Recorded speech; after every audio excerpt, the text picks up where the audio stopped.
కాబట్టి ఆ బాధ ఆ కష్టం నాకు తెలుసు కాబట్టి ఎవరికైనా ఉపయోగపడితే నాకు కొంచెం సంతోషంగా ఉంటుంది కదా, ఒక అమ్మాయి అమ్మనిపించుకుంటే.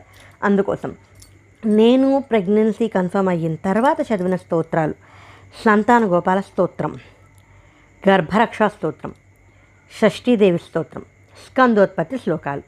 ఈ 4 స్తోత్రాలు నేను ఖచ్చితంగా ప్రతిరోజు పారాయణ చేశాను.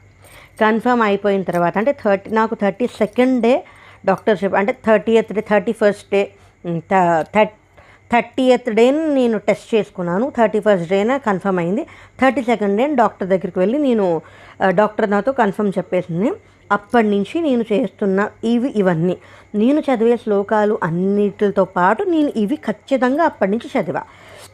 ఇవి ఎందుకు అంటే ఒక్కటే, గర్భం నిలబడడానికి ఏ రకమైన ఇబ్బందులు అంటే 3వ నెలలో కానీ 5వ నెలలో